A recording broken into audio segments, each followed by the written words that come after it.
Hello students. तो next physical property है shrinkage, concrete का श्रिंकेज। श्रिंकेज के नाम से पता चलता है कि अगर किसी भी चीज़ का वॉल्यूम कम हो गया हो टाइम के साथ तो that is called shrinkage.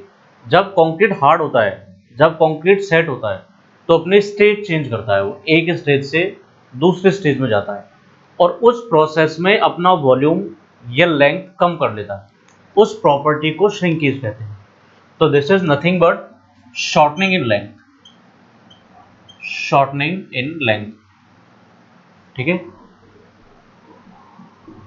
Time के साथ साथ अपनी लेंथ में कमी कर लेता है या ओवरऑल वॉल्यूम कंक्रीट का कम हो जाता है, उसको बोलते हैं श्रिंकेज। अब यहां पे देखने की चीज ये है कि श्रिंकेज कंक्रीट में क्यों होता है और किस किस तरीके का श्रिंकेज होता है। बेसिकली कंक्रीट में जो श्रिंकेज होता है वो श्रिंकेज चार तरह का होता है। एक होता है केमिकल श्रिंकेज, एक होता है केमिकल श्रिंकेज, केमिकल श्रिंकेज, एक होता है ऑटोजीनस श्रिंकेज,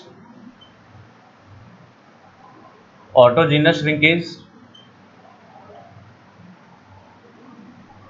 एक होता है प्लास्टिक श्रिंकेज, प्लास्टिक श्रिंकेज, और एक होता है ड्राई श्रिंकेज। ठीक है, ये चार अलग अलग तरीके के श्रिंकेज होते हैं और ये चारों श्रिंकेज कंक्रीट की दो स्टेट में होता है, या कंक्रीट हमेशा दो स्टेट में रहता है।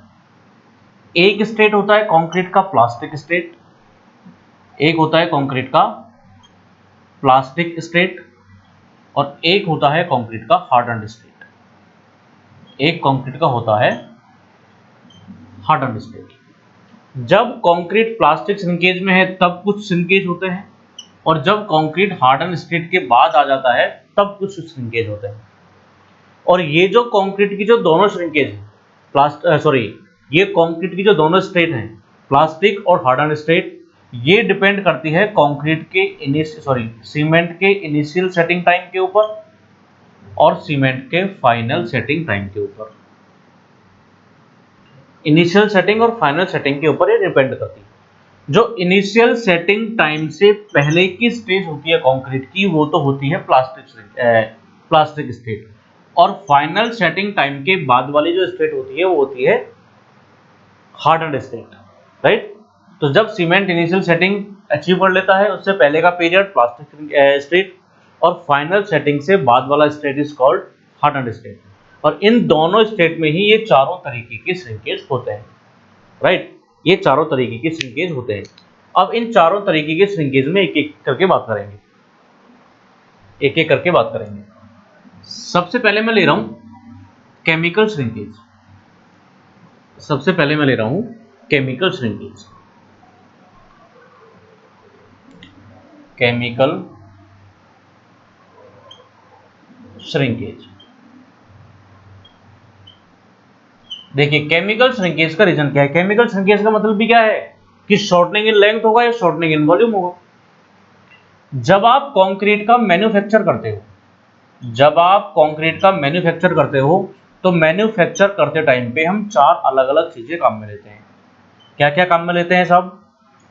हम सीमेंट काम में लेते हैं, हम फाइन एग्रीगेट काम में लेते हैं, हम कोर्स एग्रीगेट काम में लेते हैं, और हम सीमेंट काम में लेते हैं, या फिर सीमेंट तो हो गया ना, एक हम काम में लेते हैं वाटर। और इन चारों को मिलने के बाद बनता है आपका कंक्रीट। राइट, सीमेंट काम में लिया, फाइन एग्रीगेट काम में लिया, कोर्स एग्रीगेट काम में लिया, वाटर काम में लिया। इन सबकी अलग अलग क्वांटिटी रख लोगे आप, इन सबकी क्वांटिटी अलग अलग करके रख लेंगे। इन सबकी क्वांटिटी, सीमेंट का क्वांटिटी रख लिया, सीमेंट का वॉल्यूम रख लिया, फाइन एग्रीगेट का वॉल्यूम रख लिया, कोर्स एग्रीगेट का वॉल्यूम रख लिया, कोर्स एग्रीगेट का वॉल्यूम रख लिया, और वाटर का वॉल्यूम रख लिया। इन चारों के वॉल्यूम को मिलाने के बाद आपको कंक्रीट फॉर्म करना है। अब होता क्या है, ये जो सीमेंट है, इस सीमेंट में एक दिन भी पहले बताया था मैंने, बोग्यूज कंपाउंड होते हैं। इन सीमेंट में बोग्यूज कंपाउंड होते हैं। जब ये बोग्यूज कंपाउंड वाटर के साथ रिएक्ट करते हैं, जब ये बोग्यूज कंपाउंड वाटर के साथ रिएक्ट करते हैं, या सीमेंट के पार्टिकल जब वाटर के साथ रिएक्ट करते हैं, तो सीमेंट की इस स्टेट में वॉल्यूम और सीमेंट का वाटर के रिएक्ट के बाद वॉल्यूम, तब जाकर के सीमेंट का पेस्ट बनेगा। तब जाकर के सीमेंट का पेस्ट बनेगा। क्यों? क्योंकि सीमेंट जब वाटर से रिएक्ट करेगा तब जाके पेस्ट बनेगा। तो एक तो सीमेंट की स्टेट सूखी वाली कंडीशन में, एक वाटर के साथ एक्ट करने के बाद सीमेंट पेस्ट। तो इस कंडीशन में सीमेंट का वॉल्यूम और इस कंडीशन में सीमेंट का वॉल्यूम, इन दोनों में डिफरेंस होता है। और ये डिफरेंस क्यों हुआ? ये डिफरेंस हुआ बोग्यूज कंपाउंड के वाटर के साथ केमिकली रिएक्ट करने के कारण। तो ये बोग्यूज कंपाउंड का जब वाटर के साथ रिएक्शन होता है, उस वाले केस में सीमेंट का वॉल्यूम फाइनल कंडीशन में और सीमेंट का वॉल्यूम इनिशियल कंडीशन में, इन दोनों वॉल्यूम्स में डिफरेंस होता है। और इसी को बोलते हैं हम केमिकल श्रिंकेज। इसी को बोलते हैं आप केमिकल श्रिंकेज। ठीक है, पहला हो गया। दूसरा श्रिंकेज की बात करें अगर, तो दूसरा श्रिंकेज है आपका ऑटोजीनस श्रिंकेज। दूसरा श्रिंकेज है ऑटोजीनस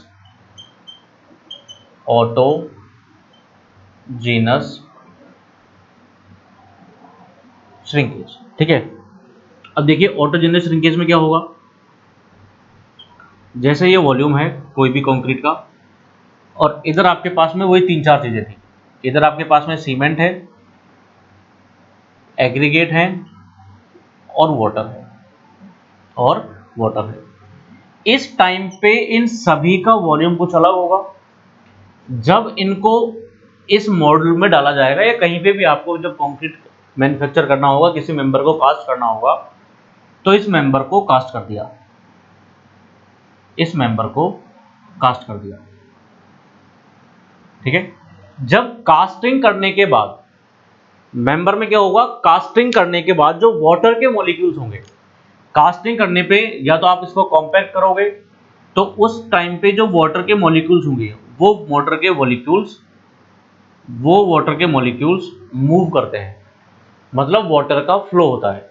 और इस वाटर के फ्लो होने के कारण जो ओवरऑल कंक्रीट है, वो आपने देखा होगा इस तरह से कॉम्पैक्ट होके वॉल्यूम उसका कम हो जाता है, उस तरह कॉम्पैक्ट होके वॉल्यूम कम हो जाता है। तो वॉल्यूम कम हुआ, श्रिंकेज हुआ, लेकिन इस कंडीशन में वहां तक की कंडीशन को ही हम कंसीडर करते हैं। तब ये जो वाटर है, ये वाटर कंक्रीट के अंदर ही मूव कर रहा है, मतलब ज्यादा से ज्यादा कंक्रीट के सरफेस तक आ गया, लेकिन कंक्रीट इसकी सरफेस से आउटर एटमॉस्फेयर में नहीं गया, आउटर एटमॉस्फेयर में वाटर नहीं गया। जैसे कंक्रीट का मैन्युफैक्चर कर लिया, कंक्रीट के मैन्युफैक्चर करने के बाद आप कंक्रीट को कॉम्पैक्ट कर रहे हैं, तो कंक्रीट को कॉम्पैक्ट करने से वॉइड्स कम होंगे, वॉइड्स कम होने से कंक्रीट का ओवरऑल वॉल्यूम कम हो जाएगा।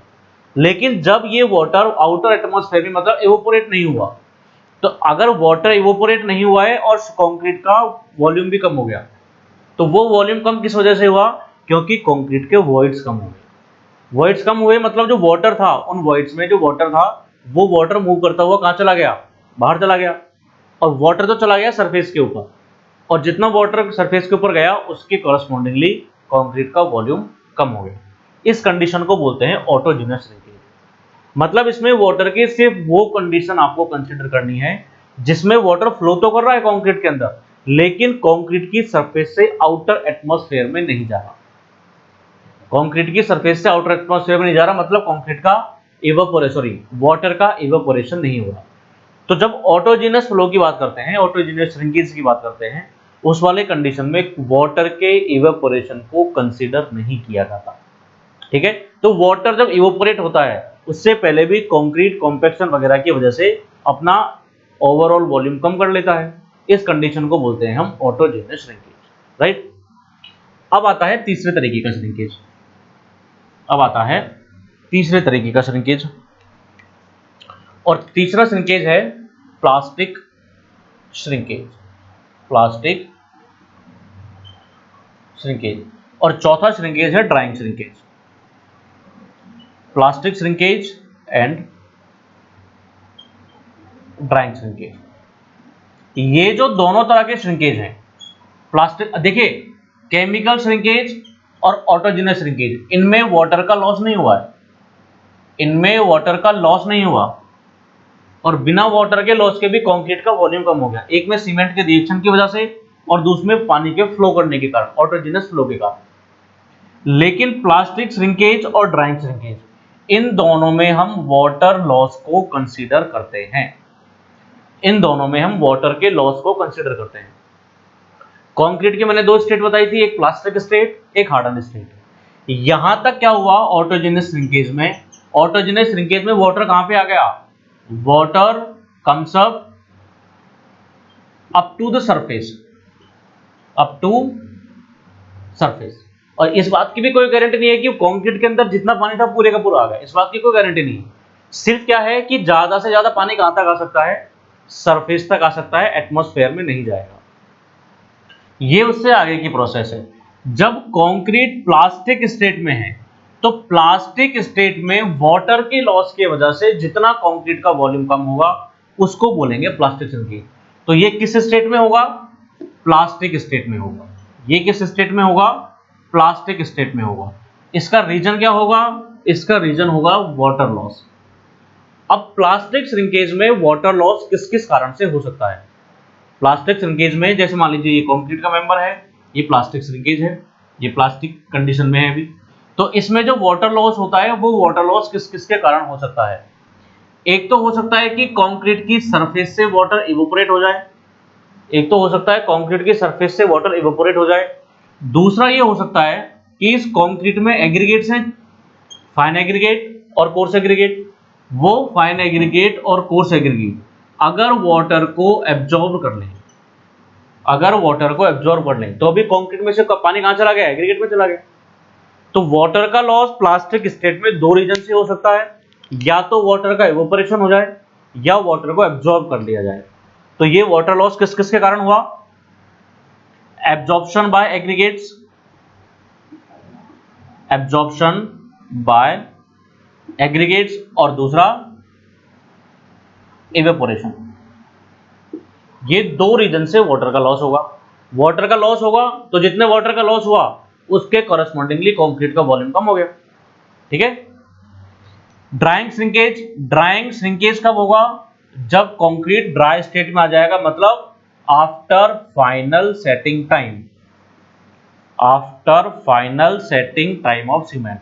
और प्लास्टिक स्टेट में कब रहेगा, बिफोर या up to initial setting time. जब सीमेंट इनिशियल सेटिंग टाइम में है तब तक कंक्रीट प्लास्टिक स्टेट में रहता है। प्लास्टिक स्टेट का मतलब है कंक्रीट का कि कंक्रीट की वो स्टेट जिसमें कंक्रीट को रीमोल्ड करना पॉसिबल हो, क्योंकि जब सीमेंट इनिशियली सेट हो चुका होता है उस इनिशियली सेटिंग के टाइम के बाद कंक्रीट को रीमोल्ड नहीं किया जा सकता, क्योंकि इनिशियल सेटिंग टाइम गेन करने पे सीमेंट अपनी रिजिड स्टेट में आना शुरू कर देता है।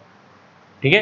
तो किसी भी कंक्रीट को सिर्फ तब तक मोल्ड किया जा सकता है, तब तक रीमोल्ड किया जा सकता है, तब तक डिस्टर्ब किया जा सकता है जब तक सीमेंट का इनिशियल सेटिंग टाइम हो, क्योंकि एक बार सीमेंट इनिशियली सेट करना शुरू कर देता है अपने आप को, उसके बाद में कंक्रीट का रीमोल्ड होना पॉसिबल नहीं होता। और जब कंक्रीट फाइनल सेट हो जाए, या मतलब सीमेंट फाइनल सेट हो जाए, उसके बाद वाली स्टेट होती है ड्राई स्टेट। तो जब कंक्रीट ड्राई स्टेट में आ जाएगा तब श्रिंकेज होगा, और ड्राई स्टेट में श्रिंकेज का रीजन भी वाटर लॉस ही है। ड्राइंग स्टेट में श्रिंकेज का रीजन भी वाटर लॉस है।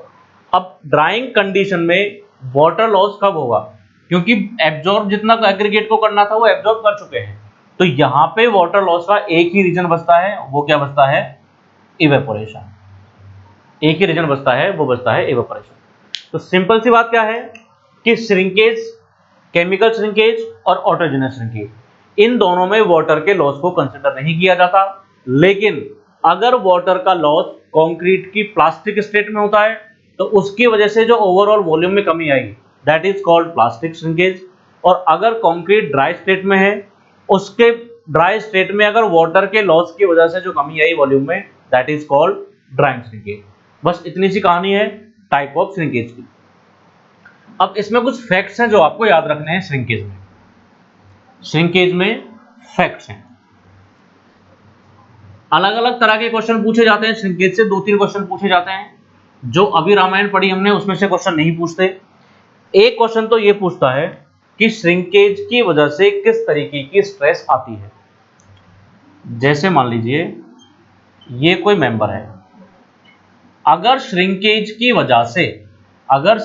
वजह से ये मेंबर शॉर्ट होगा, मान लीजिए ये मेंबर शॉर्ट होगा, इस मेंबर को यहां से किसी ने पकड़ा हुआ है, इस मेंबर को यहां से किसी ने पकड़ा हुआ है, ठीक है। एक चीज हमको पहले से पता है कि जो स्ट्रेस है वो स्ट्रेस क्या होता है, रेसिस्टेंस होता है। वो स्ट्रेस क्या होता है, रेसिस्टेंस होता है, ठीक है। तो ये मेंबर यहां से किसी के द्वारा पकड़ा हुआ है, यहां से किसी के द्वारा पकड़ा हुआ है। ये मैंने मेंबर का एग्जांपल लिया है। इसी तरह से इस मेंबर के अलावा यहां पे पार्टिकल भी हो सकता है।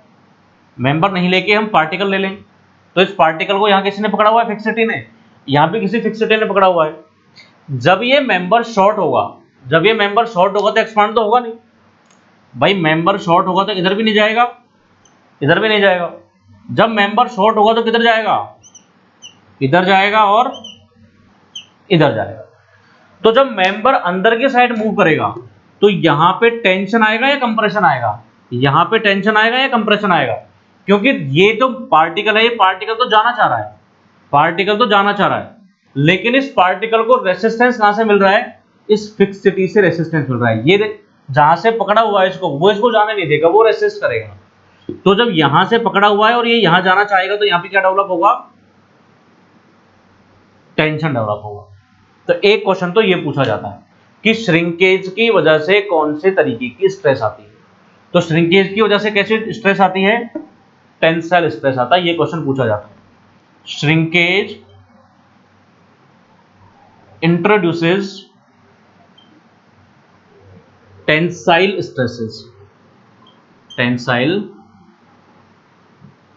Stresses, right. श्रिंकेज की वजह से हमेशा टेंसाइल स्ट्रेस आती है। एक चीज और, ये जहां पे भी फिक्सिटी होगी तो फिक्सिटी हमेशा रिस्ट्रेन करती है, और इसकी ताकत जितनी ज्यादा होगी रोकने वाले की, उतनी ज्यादा स्ट्रेस आएगी। जितनी ज्यादा ताकत रोकने वाले की होगी उतनी ज्यादा स्ट्रेस आएगी, क्योंकि स्ट्रेस क्या है, रेसिस्टेंस है। और कोई भी चीज रेसिस्ट कब करेगी, जितनी ज्यादा उसकी कैपेसिटी होगी। तो अगर श्रिंकेज कम हुआ है मतलब रेसिस्टेंस ज्यादा मिला। अगर रेसिस्टेंस कम मिलता तो ये पार्टिकल को यहां जाने में बहुत ज्यादा दिक्कत नहीं होती, क्योंकि अगर इसको रोकने वाला कैपेबल नहीं है तो ये पार्टिकल इजीली मूव कर सकता है, लेकिन अगर इसको रोकने वाला स्ट्रांग है तो पार्टिकल को मूव करने में प्रॉब्लम होगी। तो अगर श्रिंकेज बहुत ज्यादा हो गया मतलब श्रिंकेज रेसिस्टेंस कम हुआ, मतलब श्रिंकेज स्ट्रेस कम हुआ। अगर श्रिंकेज बहुत ज्यादा नहीं हुआ मतलब स्ट्रेस ज्यादा हुआ, ठीक है। दूसरी चीज मैं क्या बता रहा था, फिक्सिटी हमेशा रिस्ट्रेन करती है, मतलब कोई चीज फिक्सिटी है तभी तो रोका हुआ है। अब यहां पे फिक्सिटी हो सकता है कि पार्टिकल के बीच का इंटरलॉकिंग हो, क्योंकि इंटरलॉकिंग अगर हुआ तो भी पार्टिकल मूव नहीं कर सकता आसानी से। या फिर यहां पे रेनफोर्समेंट हो सकता है, क्योंकि अगर मान लीजिए यहां पे रेनफोर्समेंट होता तो ये रेनफोर्समेंट क्या करता है, अपने आसपास की जो कंक्रीट है, अपने आसपास की कंक्रीट को होल्ड करके रखता है, रोक के रखता है। इन दोनों के बीच की जो बॉन्डिंग है कंक्रीट और रेनफोर्समेंट की, वो बॉन्डिंग बहुत स्ट्रांग होती है, और वो बॉन्डिंग ये इंश्योर करता है कि यहां से कोई भी कंक्रीट में रिलेटिव मूवमेंट ना हो। रिलेटिव मूवमेंट का मतलब स्टील में और कंक्रीट में जो मूवमेंट होगा वो रिलेटिव मूवमेंट नहीं हो। ऐसा नहीं हो कंक्रीट ज्यादा मूव कर गया, स्टील कम मूव किया, ठीक है, क्योंकि ऐसा कब होगा, जब बॉन्ड टूट जाएगा तब होगा। अगर बॉन्ड प्रॉपर नहीं टूटा है तो वो दोनों एक ही साथ मूव करेंगे। तो स्टील क्या करता है, आसपास के कंक्रीट को होल्ड करके रखता है। अगर स्टील होल्ड करके रखेगा तो रिस्ट्रेंट ज्यादा मिलेगा, तो श्रिंकेज स्ट्रेसेस ज्यादा होंगी, तो ओवरऑल जो वॉल्यूम है श्रिंकेज का वो वॉल्यूम कम होगा, राइट। ये चीज याद रखना। तो एक तो क्या याद रखोगे कि हमेशा जो श्रिंकेज है वो श्रिंकेज टेंसाइल स्ट्रेस देता है। अगर फिक्सिटी ज्यादा है तो फिक्सिटी रिस्ट्रेन करती है, जितना ज्यादा रिस्ट्रेन होगा उतना ही कम श्रिंकेज होगा। लेकिन जितना कम श्रिंकेज होगा उतनी ही ज्यादा श्रिंकेज स्ट्रेस होगी, ध्यान रखना। अगर श्रिंकेज स्ट्रेस ज्यादा है तो वॉल्यूम ऑफ श्रिंकेज कम होगा, क्योंकि फिक्सिटी ज्यादा मजबूत है। एक फैक्ट हो गया। दूसरा फैक्ट, अगर मान लीजिए कंक्रीट है, अगर मान लीजिए कोई भी कंक्रीट है और वो कंक्रीट हार्डर एग्रीगेट से मिलके बना हुआ है, वो कंक्रीट हार्डर एग्रीगेट है जो हार्ड है, तो हार्ड एग्रीगेट में श्रिंकेज कम होता है। इस वजह से जो श्रिंकेज होगा कंक्रीट का, वो कंक्रीट का श्रिंकेज कैसा होगा, कम होगा, एक याद रखना। दूसरा, अगर एक कंक्रीट है और उस कंक्रीट में जो एग्रीगेट है, उन एग्रीगेट की साइज छोटी है, उस एग्रीगेट की साइज छोटी है, मतलब छोटे एग्रीगेट से मिलकर कंक्रीट बना हुआ है, तो जितने ज्यादा एग्रीगेट छोटे होंगे उतना ही उसमें वॉइड ज्यादा होगा, क्योंकि जब भी दो या दो से ज्यादा पार्टिकल आपस में मिलते हैं तो उनके बीच में वॉइड रह जाता है, ये हम पहले भी बात कर चुके हैं। तो अगर एग्रीगेट की साइज कम होगी तो नंबर ऑफ एग्रीगेट ज्यादा होंगे, जितने नंबर ऑफ एग्रीगेट ज्यादा होंगे उतनी उनके बीच में वॉइड ज्यादा होगा, और अगर वॉइड ज्यादा है तो श्रिंकेज भी ज्यादा होगा, तो श्रिंकेज भी ज्यादा होगा। अगर बड़ी साइज होती है एग्रीगेट की तो वॉइड कम होते और कॉरस्पॉन्डिंगली श्रिंकेज का वैल्यू कम होता। ठीक है। एक क्वेश्चन ये पूछा जाता है कि जैसे मान लीजिए मैं एक एग्जांपल लेता हूं बीम का, जैसे मान लीजिए मैंने एग्जांपल ले लिया इस बीम का। अब इस बीम में एक तरफ हमने रेनफोर्समेंट लगाया हुआ है, एक तरफ यहां पे रेनफोर्समेंट लगाया हुआ है और एक तरफ रेनफोर्समेंट नहीं है।